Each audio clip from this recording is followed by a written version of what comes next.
Yesterday. Today, when we're done here, we will need to clear this room efficiently, as Paul Journey has some programming going on in here at 12:15. So, in addition to that, tickets do remain available for our next two home games against Louisville and Miami. And credentials for this upcoming game against Louisville, the application will remain open through noon tomorrow. So, today's press conference format will be standard. Coach will have some opening comments. We'll go to questions in the room and finish up with questions virtually. So, Coach, when you're ready, take it away.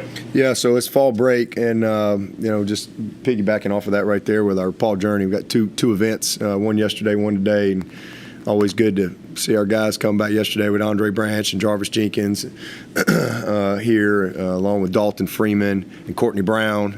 They did a really good job, kind of our NFL transition type, and then today's what we call ball to bag, and we got another great group coming in here today, so fun to see those guys and spend some time with them yesterday. But as far as where we are right now, obviously coming off a very tough weekend, difficult weekend, but at the end of the day, I'm proud of our guys. Hey, we won 14 in a row, and it's hard to do. And it didn't go our way the other night. Give Notre Dame credit again for that. Certainly very, very disappointing because we definitely missed an opportunity for sure. But proud of the guys that have been a part of this for over two seasons here to win 14 in a row. I think that's the third longest streak in the history of our school. We've had another one, 17 in a row, 29 in a row.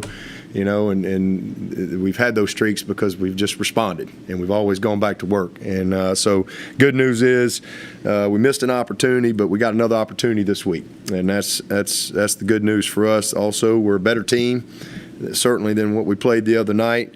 We're 8-1, not 5-3. And every goal we have is intact. There's our goals are simple, and they're very simple. And every time we've hit all those goals, we've either won the national championship or we've had some kind of amazing year. And so there's not anything that we strive for every single year that's not attainable to this team. We've won the opener. We can win the division. We can still win this state championship. We can still win this league. And we can still win the closer. So there's not anything. There's only one thing that's off the table for us, and that's being undefeated. That ain't going to happen. But there's very few teams that are ever undefeated. There's been one in the NFL since 1972, and I think there's only been 6 in 10 years in the college football. It's hard, and we've been one of them. It's hard to do. It's hard to win every game. You want to win every game. You don't ever want to lose. But man, it's all about responding and just getting back to work. And that's what our guys did. Is a tough couple of days. Our job. When we fail in front of the world. And that's a tough thing, especially when you're dealing with young people. So it was a long Sunday and a long day yesterday. Mental Monday, get your mind right. Let's refocus. Again, with the right perspective, take ownership, learn from it, and let's grow from it, and then you get back to work. That's what winners do. That's what competitors do. And again, that's why we've been so consistent and successful around here for a long time. And you respond. And I loved how our guys responded yesterday and staff on Sunday. So, again, back to work. And, again, another opportunity this week and another big challenge. It's a good football team that we're getting ready to play. These guys, they're a fast, physical team. They're a veteran team on both sides of the ball. Seems like we're playing a lot of those type teams. And they've won 4 in a row, so they're really confident. It's a confident bunch. They've got 3 losses, but winning makes you forget about that, quickly. You can even look at the national scene. You got people on the national scene with some really bad losses, but people forget about those things when you win. So winning is a key thing, and these guys are very confident because they've put 4 good ones in a row together, and they're playing well. Offensively, they're balanced, they're explosive. This quarterback is special. He's a very dynamic player. I mean, he's a problem, and just a guy I got a lot of respect for. He's a great competitor. 3 really good running backs, just like last week. Very veteran offensive line, good receivers, another good tight end. But I think the balance that they have creates the explosiveness, especially with the quarterback, running the show back there. Veteran guy. That obviously is, again, really, really dangerous. And then defensively, very aggressive, veteran group, second in the nation in sacks. I think they're, right there in the top 10 or so in TFLs. They're second in the nation in takeaways, or maybe lead the nation at this point. They got a bunch of turnovers that they've created. So it's a good football team, and for us, definitely have to get back on track. Number one thing for us, we got to take care of the ball. That's just first and foremost. That's the number one thing in our plan to win. And we did a really good job of that for 7 games. We had 3 turnovers in 7 games, and we've had 6 in 2. So not real complicated. You're going to struggle when you do that. And you're going to miss a lot of opportunities. So we've got to correct that first and foremost, get back on track, and then just respond in all areas, like a good team does, and that's the expectation. Again, last time we lost a game, we went on a 14-game winning streak, and unfortunately that ended the other night. So the goal is to try to start another one on Saturday, and it'll be a great day. 3:30 game, military appreciation, always a special time, and look forward to another opportunity. Questions? In assessing the game and the obvious things you mentioned afterward, but just kind of looking at the film, were there some things that you saw that just further jumped out at you about some lack of execution, or just physically got our butts kicked? It's real simple. It is. They just we did a lot of technical things wrong too, but didn't take care of the ball. They block a punt on the opening possession, on the most basic thing that you could ask, and we don't do it. And momentum, turnovers, it's hard to turn that on the road, And again, I'm proud of our guys, though. I mean, listen, we're 4-1 on the road this year. We didn't go undefeated on the road. We gave it all we had. We had a bad night, but we're 4-1 on the road, and we're 8-1 on the season. So that was a one to forget. And the good news is we know we're better than that, but we did not play well, and we didn't do much well at all. But they just played better, coached better, physically won the game. And we just didn't do what we needed to do. And a lot of missed opportunities, big missed opportunity, but that one's over. It's about this one coming forward. You went into the Notre Dame game saying DJ is my guy, he's going to play his best game. Syracuse, it was just a hiccup. How do you frame the quarterback situation now that you have another 60 minutes of Yeah. Well, he played his worst game against Syracuse for sure, and he played well up to that. He's played well. I mean, again, the reality is we won 14 in a row. He was starting quarterback for every single one of them, and he's 19-5 as a starter. So he had his worst game, and he did not play well at Notre Dame. He played better, but he didn't play well. But he can't punt protect, and he don't stop the run. And but I do like how he finished the game.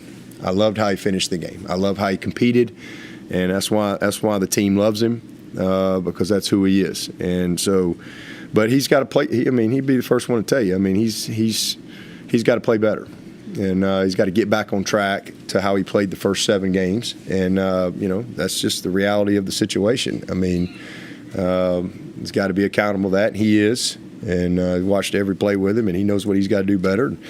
And he doesn't play better, then you got to give somebody else a chance. That's just where we are. But this is always real time. As you move forward. Do you think Cade's playing time moving forward will hinge on how DJ does, or is it something where you feel like maybe Cade needs to get more? Yeah, we need to get Cade some more opportunity. He hasn't really had a lot of opportunity. We've put him in some tough situations from time to time. He hadn't had, and that was a tough spot the other night. That's a tough play, a mistake he'll learn from.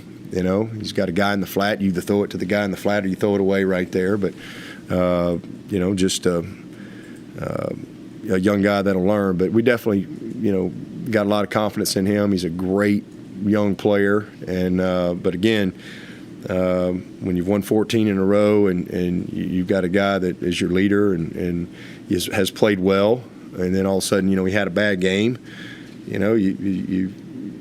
don't panic. You keep moving. And now this past week, he didn't play bad, but he didn't play well, and we need him to play well.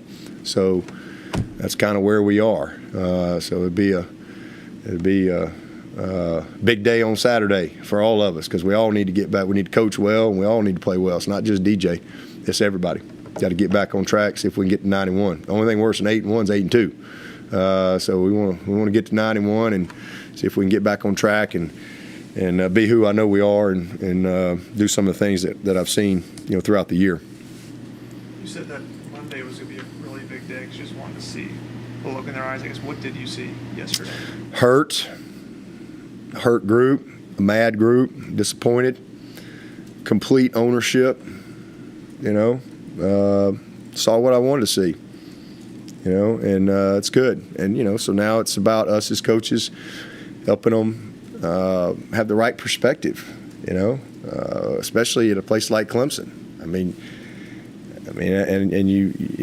As I said yesterday, the team that just beat us, Notre Dame, they got, they lost their first 2 games. There's probably a lot of criticism, a lot of disappointment, right? A lot of, but they went back to work. And you respond, and you get better. Now they've won 6 out of 7, but they still got 3 losses. Oregon lost by 46 points. Now they talking about being in the playoff. Well, they responded. So that's what good teams do. That's what good coaches do. LSU, they lost to Florida State. We beat Florida State, at their place. That happened. They got blown out at home by Tennessee, but now they're one of the better teams in the country. LSU, right? I think that's what good teams do. That's what good staffs do. You respond, and you don't think there's some criticism in a place like LSU or Notre Dame or absolutely. There's disappointment, but you have to have the right perspective as you go back to work because if you don't, then those bad moments define you, and you can't let it do that. You gotta let it develop you into what you're capable of being as a team and as an individual player, and that's what good teams do. So it hurts because we went 10 weeks without a loss. Right? There's only 4 undefeated teams, and we made it to week 10, and we had a bad day. We won 14 in a row, and so nobody wins every game, nobody, forever. So when you have a moment like that, you regroup, you make sure you got the right perspective, because if you don't, these kids today, the world can get in them and just, paralyze them because it's so much negativity and criticism and things like that, and that comes with it. So you got to help them have the right perspective as they get back to work, and continue to instill that belief, and have some fun doing it. You can't let things steal your joy. You just can't. I think there's too many people in this profession, coaches and players, that allow that. Their joy is defined by what happens on a scoreboard, and I think that's just not a good thing. It's not healthy for anyone, and my joy is not defined by that. I love what I do. I love these guys. I love this team, and my joy is in just doing what I do. And I hurt, and they hurt, but you can't let the hurt be greater than the hope. Right? You gotta, it's a new day. You wake up. We all have challenges. We all have setbacks. We all have disappointment. Right? And you go back to work. I watched Dusty Baker. I was telling Qualk last night. I watched Dusty Baker win the World Series, and how cool was that? Guy's 73 years old. How many disappointing moments did he have? He's probably been fired a couple times, right? And how many World Series did he coach in that he didn't win? How many playoff games did he coach in that he didn't win? How many, but you know why he won the World Series? Because he went back to work. Just kept going back to work. And that's what winners do. It's not that any great winner that you see, it's not that they haven't had disappointment along the way. It's just how they react to it and how they respond to it, And again, if you're made of the right stuff, it makes you better. We've had one undefeated team since I've been the head coach. That's it. So I just think we're at a place now where you lose a game and people lose their minds, just absolutely lose their minds, and they lose all their joy, and they hate everybody, and you need to fire everybody, and you need to get rid of every player, and it's such a negative thing that's been created with this world of social media, and it's sad, and I don't buy into that, and I don't grow weary. I grow stronger. The Bible says that. Galatians 6:9 says, "Do not grow weary from doing what is right and good, for at the appropriate time you'll reap a harvest of blessing if you don't give up." That's a big thing, and I've lived that my whole life. I don't grow weary. I grow stronger. I'm excited about having a good Tuesday practice today, and ain't nothing going to steal my joy. And I'm going to do everything I can to not let the joy be taken out of it for this football team. And if people can't get on board with that, then they're missing a lot of opportunity. If you're only going to be happy if we win the national championship, you're going to spend a lot of years down in the dumps, in the gutter. They went 35 years without winning one here. And, you're missing out on a lot of funds, all I can tell you. I know this. We're changing a lot of lives through what we do here. And, just standing here yesterday with Jarvis and Dalton and Andre Branch and Courtney, it's just confirmation for me. It was just almost like a blessing being able to spend some time with them yesterday on a day like that, and a reminder of, what it's all about. And, never losing perspective of that and never losing your joy in that, we talked and had it was fun because those guys were a part of that first ACC championship team in 11. And we did something hadn't been done in 20 years here. And now it's like, that's not fun anymore. And we got to enjoy what we're doing. And I think it's important for me as the leader of this program and these young souls and hearts that are in front of me to make sure that we help them take ownership, that we all take ownership, but learn and grow and keep striving. Because, it's fun. It's fun. And, again, the good news is it wasn't the end of our season. Sometimes you lose a game and you got to wait till next year to play. We get to play again this Saturday. And we get to play in the best venue in college football right here. And we get to do it with each other. And it's a team I love, a team that really loves each other. And there's football decisions that have to be made and things that we got to do better. But, the main thing is just not growing weary. Just keep growing stronger. And if you do that, we're going to have a lot more good days than bad days. That's for sure.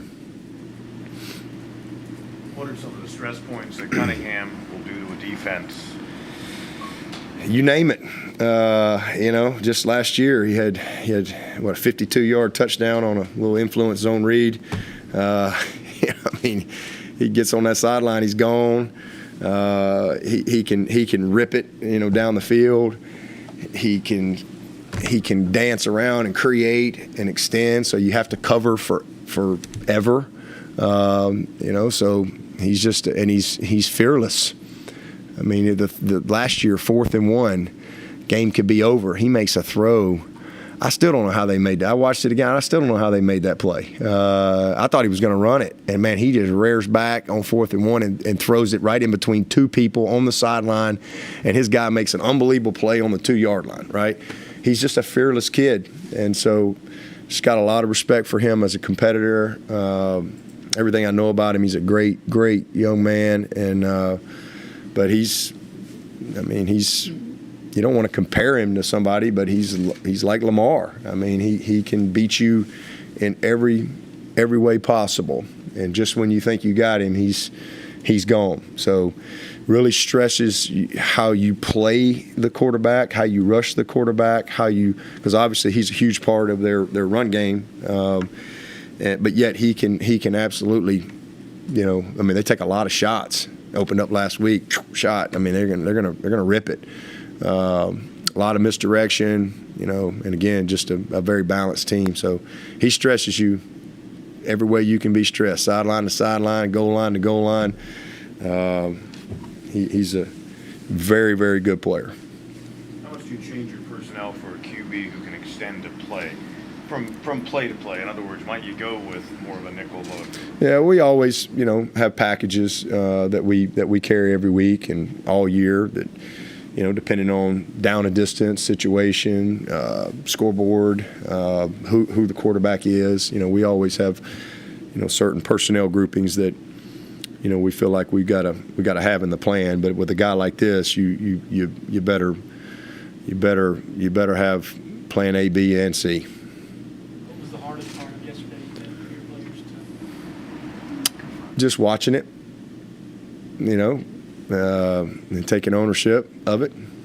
Because again, you're just, some basic things, some very basic things that we didn't do, but just getting back going, picking himself up. The hardest thing's always getting back up, dusting yourself off.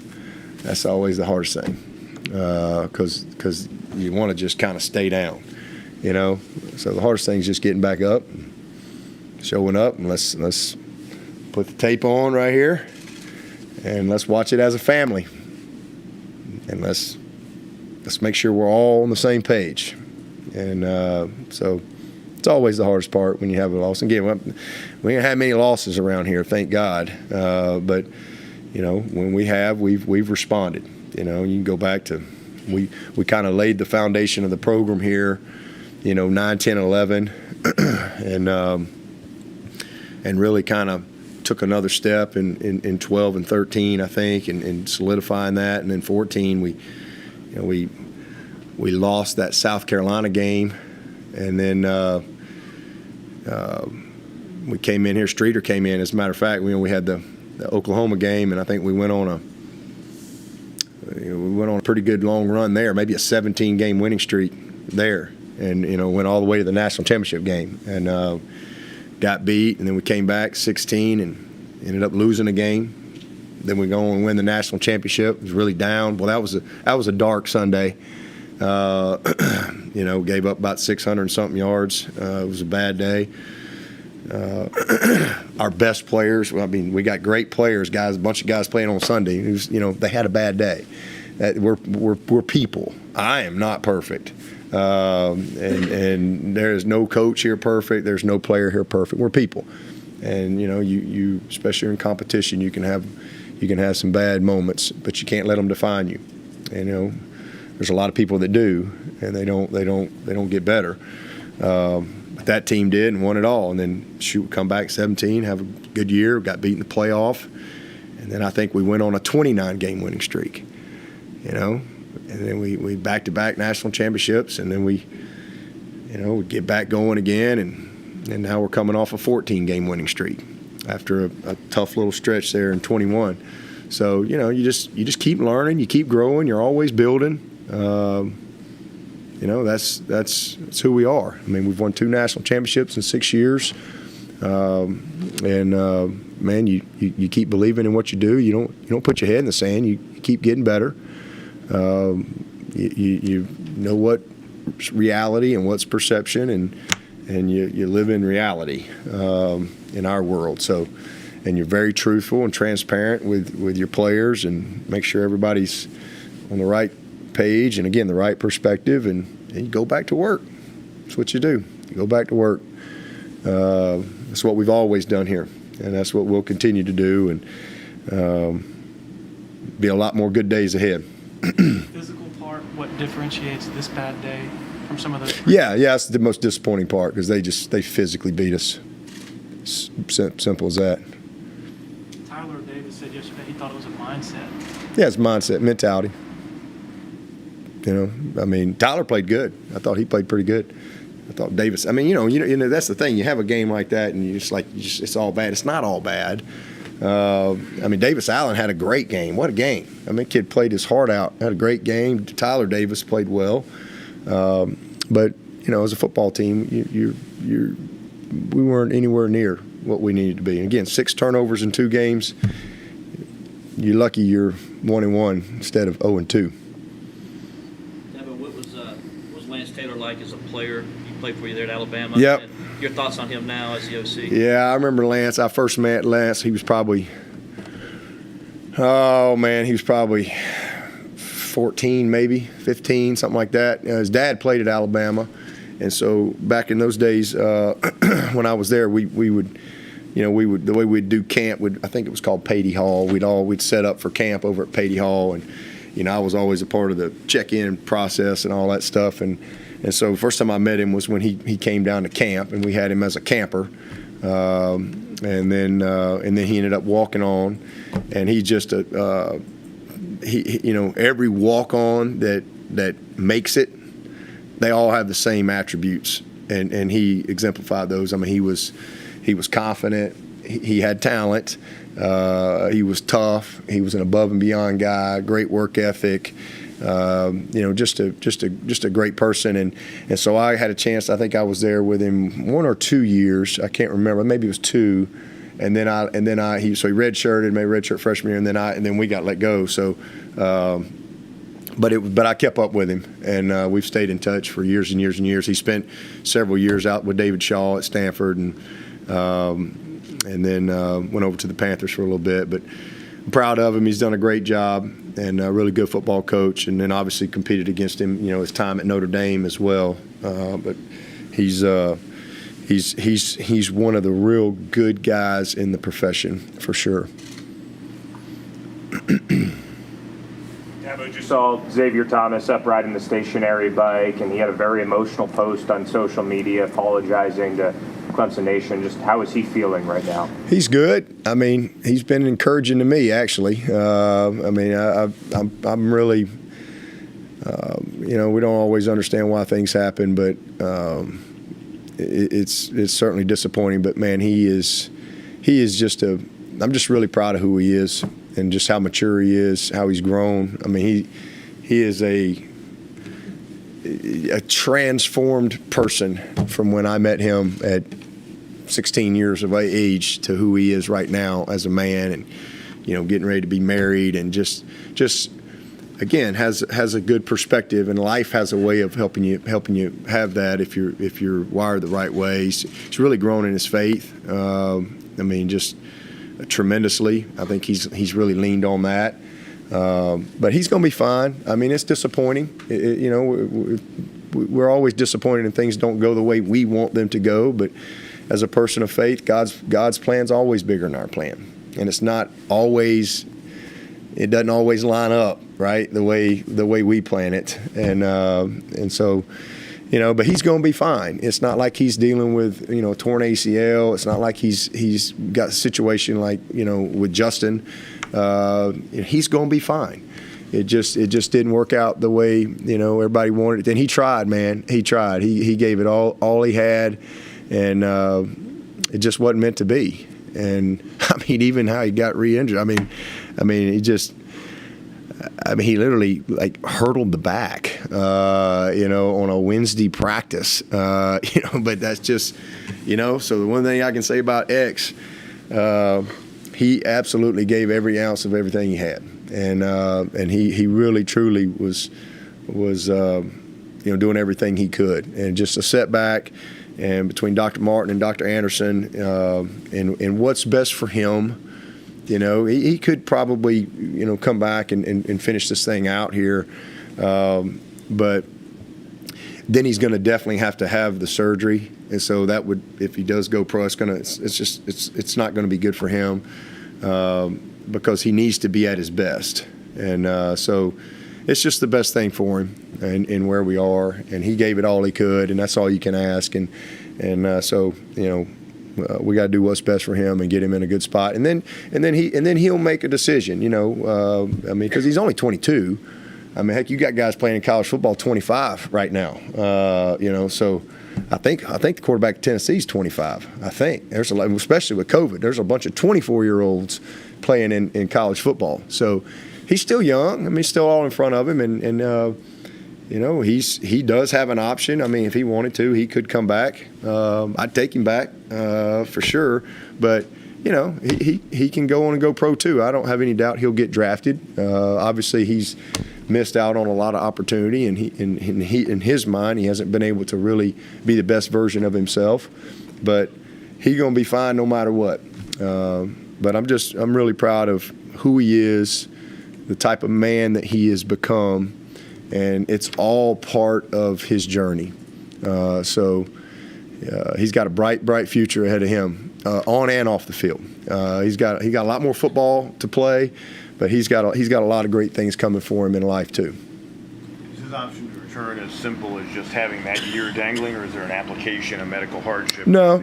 Everybody got a year. Except for the coaches. The coaches didn't get that for a year. That clock didn't stop. But for the players, everybody, it's just like the year didn't happen, right? I mean, it happened, but it didn't happen, And so we're still kind of all processing that, because how you got to manage a roster. It's really impossible to manage your roster right now. You do the best you can, but everybody's dealing with the same thing. What if everybody came back and said, "Hey, I want to come back"? Well, it's just you got issues. And I think it'll go. What year is this? This is 20. So this is class of 23. So I think we got at least one more year of this. At least one more year. Maybe two. If he was a freshman in 21, he doesn't get that. But if you were a freshman in 20, yeah, that's right. Back, that's right. Get it, yeah. Yeah. So we still. Is it 24? Yeah. So we go to. 20. Yeah. And you could play 21, 22. There you go. The Notre Dame guy, the smart guy, figured it out right there. So hey, speaking of, I am so offended. First of all, I've been with Tim Beret for 20 years, and he still has not told me this, but he called my wife. Am I okay with this? Yeah. Okay. Tim Beret, y'all know Kay, and this is why everything went crazy. I blame it all on Tim Beret because he proposed at Notre Dame this weekend to Miss Kay and is going to be married. So, congratulations. Yeah, you waited till Sunday, but God knew it was going to happen, and I'm just telling you, I knew something was off. I didn't know what it was. My dog died last week, 14 years. Buried my dog at 10:30 at night on Wednesday night. My stepbrother passed away Saturday morning early. We've got his funeral this Thursday. He's been battling cancer. And then we got our butts handed to us Saturday night by Notre Dame. So it was a tough week. But then I find out Tim Beret is we've been after Tim Beret to get married for, I guess he just finally gave up and said, well, if he broke up with her, she's getting half everything he's got at this point anyway. So, but he calls my wife and tells her, I don't get a text. I get nothing. I don't get a text. I get nothing. So, but anyway, Kathleen would badger me more than anybody else, so she was one of the first. She was. I thought something terrible had happened, because she goes, "You are not going to believe this," and I went, "What? Tim is engaged," and I'm like, "What?" This was Sunday night. I really wasn't in a celebratory mood. But anyway, she was so excited to tell me that, and congratulations, man. And I can't wait to see Kay to give her a big hug, and I'm super, super, super happy for y'all. We're talking about a great couple, and she's a Gamecock. So this is a complicated. Maybe that's why it took so long. I don't know, but she's come around, and she cries on Clemson senior days. She cries on Clemson senior days. She has become a great friend, and she loves the Gamecocks, but she does pull for the Clemson Tigers. So anyway, when's the wedding day? Well, hadn't figured that out yet. This just all happened. But she said yes, and I should ask that. Yes. She said yes. I love He it. needs divorce statistics. Divorce to statistics? Divorce his relationship with statistics. I don't think so. That won't be, no. Oh yeah. Okay, I got you. I don't think so, but man, that's a really, really cool, man. That I forgot all about that. I just seeing him over there, but yeah. So anyway, managing the roster is a challenge, but it's just a free year. There's no. You just say I'm coming back. That's all you got to do. I think Jake Brenning still has one catch in the last 4 games. Because you're always Yep. trying to get DJ going. How much you think Jake might need to be? Yeah, I mean, it just and sometimes substitutions and things. Davis on the flip side's had some big games, right? So he's a senior and he's earned that opportunity and he's taken full advantage of it. And then there's been other times where Jake's had plenty of opportunity, but just ball hadn't come his way, or he's maybe didn't do something he needed to do, but he'll be fine. Definitely need to get him going more.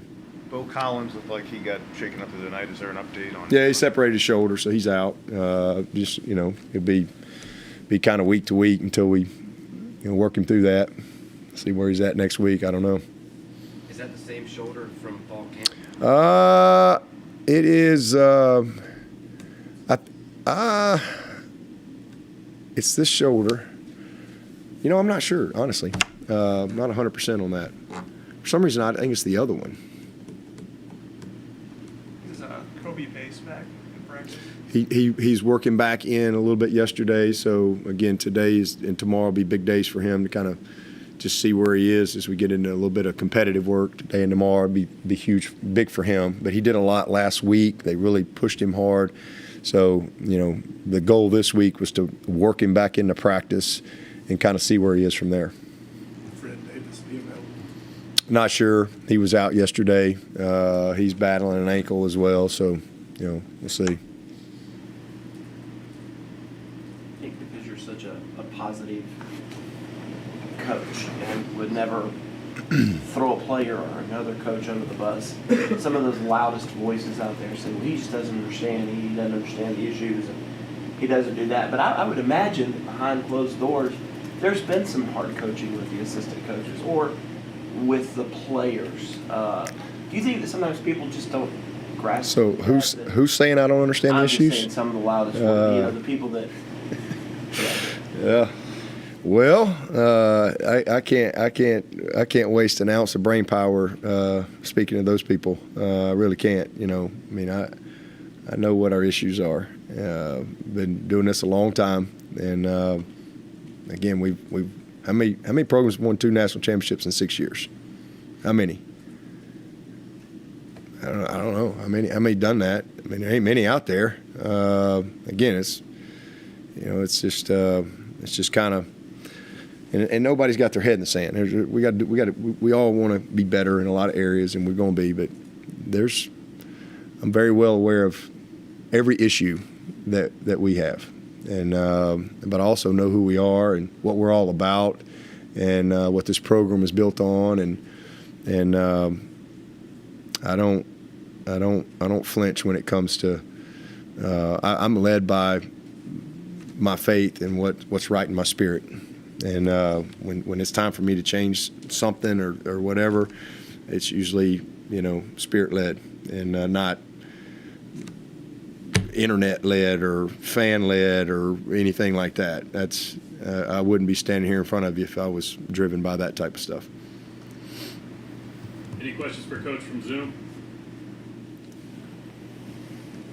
Hey, Dabo, this is Davis from the Clemson Insider. I guess 9 games into this thing now, what would you say the identity of this offense is?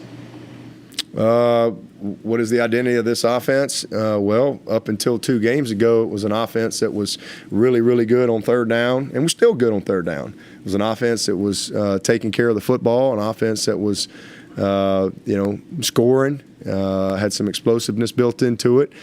Led the nation in red zone scoring until 2 games ago, and we're still, I think, top 5 in the country. So all of those things, but again, we gotta get back to doing what we need to do. We're built to run the football, and then build off of that. I think that we've been able to do that. And we've responded, in all situations outside again. This past game. Tyler Davis says that he didn't feel like the defense had the right mindset and didn't show up with the right mindset. Just what do you feel like led to that? Any reason for that? Coming off a bye, going into a big game. Yeah, I really wish I could tell you. Sometimes as a coach, as I said yesterday, you can see certain things. You maybe have a bad game and you look back and you say, yeah, well, there you go. It's what I was talking about last week in practice and this and that. But this isn't the case. We had really, really good preparation. I thought the guys were in a good place. But all I can tell you is you're dealing with people. And, especially young people. And, we're not immune to a bad day. And we definitely had that. But the mentality defensively wasn't anywhere what it needed to be. And, we've had other days like that over my tenure here. But that was you don't ever like it when you deal with that. But it's on everyone to show up with the right mentality. This ain't middle school. Everybody's got a job to do.